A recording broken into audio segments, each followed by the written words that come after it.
안녕하세요. 파산관제인 홍익 변호사입니다. 개인 파산관제인 직무편람 개정 2024년 공부하고 있습니다. 24번째 시간입니다. 보험해약 환급금은 어떻게 처리하는지. 민사집행법에 보면 246조 1항 7호 동법시행령 6조에서 정한 보험해약 환급금은 압류금지에 해당하므로 한번 읽어보겠습니다. 민사집행법 246조 압류금지 채권 다음 각호의 채권은 압류하지 못한다.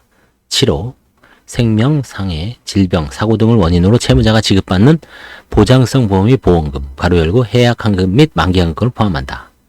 다만 압류금지의 범위는 생계 유지, 치료 및 장애 회복에 소요될 것으로 예상되는 비용 등을 고려하여 대통령령으로 정한다.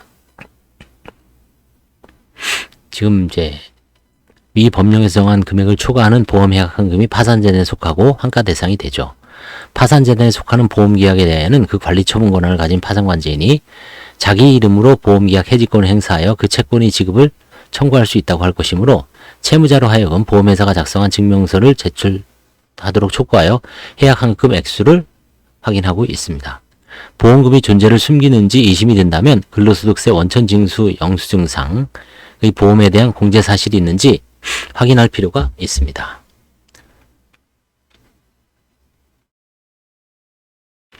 다만 피보험자 및 근친자가 현재 가료, 암보험 같은 거죠.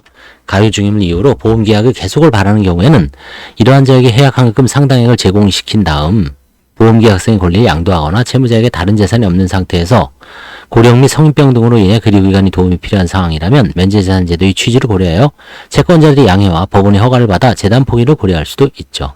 따라서 보험해약환급금 회수는 사안별로 구체적 당사에 맞는 검토가 필요한 부분입니다. 한편 파산관제인이 보험회사에 대해 보험해약의 의사표시 후 보험해약환급금 지급을 청구했는데 보험회사가 채무자에 대한 신용대출금 채권을 자동채권으로 하여 이 보험해약환급금 채권을 대등액 범위 내에서 상계한 후 나머지 금액을 지급하겠다고 주장하는 경우에 상계를 허용할 것인지에 관한 견해 대립이 있습니다. 22. 각주 22. 그렇죠? 이게 아마 서울중앙법원 요 사건 2014 가소 5826377 이게 제가 아마 진 사건이에요. 이게 네, 삼성화재, 삼성생명을 상대로 했는데 그 사건 같습니다. 2014년경에 이제 그 당시에는 그 판사는 416조, 417조에 의하여 상계할 수 있다라고 했습니다. 이에 대하여 보험해약 채권은 보험계약의 의사표시로 비로소 발생하는 것으로 파산채권자가 선고 후에 파산재단의 채무를 부담할 때 해당하므로 422조 1호에 의해 상계할 수 없다는 본회가 대립되어 있습니다. 대법원 판례는 아직 없습니다. 이러한 경우 보험회사가 이와 같이 상계할 수 있다는 견해에 따른다면 보험해약환급금에서 신용대출금액을 상계하면 남는 돈이 거의 없는 경우에는 보험을 해약하더라도 보험회사가 아닌 다른 채권자 등에 배당할 재단이 없게 되는 결과가 되므로 사전에 환가의 실익을 신중히 검토하여 환가에 착수하는 것이 좋을 것입니다. 보험회사의 상계 주장을 불허하는 입장에서 채무자가 보험계약의 유지를 원하는 경우에 채무자의 건강, 재산상태, 압류금지 재산의 범위, 면제재산의 취지 등을 고려하여 채무자 측으로부터 예상환급금 상당액을 제공받고 그 보험계약을 유지하도록 처리하는 경우가 있습니다. 저는 100% 이렇게 합니다. 보험회사에서 상계 처리해서 돈을 실질적으로 지급을 안 하는 경우가 있고 그걸 또 찾아오려면 상계 대법원까지 가야 되기 때문에 아예 예를 들어서 해약환급금이 800만 원이 있습니다. 근데 신용대출이 2천만 원이 있어요. 그거 환가하겠다고 해약하는 순간 이 보험회사에서는 상계 가능서리에서 2천만 원의 신용대출을 상계해버리죠. 그러면 다른 채권자들한테는 배당을 할 수가 없죠. 그래서 800 보험계약은 그대로 유지하고 채무자에게 800만 원 중 뭐 예를 한 700을 환가한다. 600을 환가한다. 600만 원을 파산재단에 뭐 어떤 본인이 스스로 구하든지 도움을 받아서 넣도록 하고 600만 원을 채권자들한테 이제 나눠주는 거죠. 배당을 하죠. 그러면 보험회사에서는 어떻게 상계할 수가 없죠. 해약을 안 했기 때문에. 해약을 해야지 이제 환급금 채무가 발생하죠.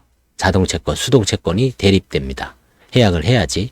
해약을 하지 않는 한 보험회사에서는 자동채권만 있죠. 수동채권은 없습니다. 그래서 그거를 잘 유념해 두시면 보험해약 환급금 이게 이제 많이 뭐 문제가 되지만 적절하게 잘 처리하면 보험해약 환급금에 대해서, 그리고 이제 또 서초동에 어디 뭐 법무사인지 그 사무소를 시켜서 보험회사에서 이의 제기를 많이 하죠. 해약 환급금이 남아 있으니까 이거를 뭐 상기해야 된다. 그 다음에 신용대출과 해약 환급금을 상기해야 된다. 아니면 해약 환급금을 해약을 해서 일부 신용대출에도 갚아라. 이런 식으로 거의 요즘은 또 안 들어오대요. 뭐 하나생명, 교보생명, 삼성생명 세 보험회사가 집중적으로 이의를 제기한 사례가 있었는데 최근에는 또 지금 안 들어옵니다.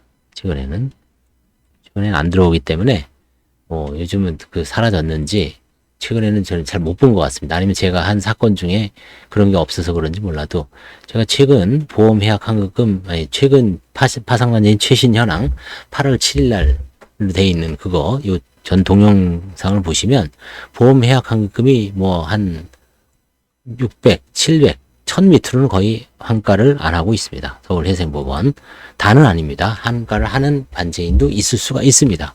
100%는 아닙니다. 대체적으로 그렇다는 얘기죠. 자, 그래서 보험해약 환급금은 참 예민한 문제이기 때문에 조심스럽게 다뤄야 됩니다. 감사합니다.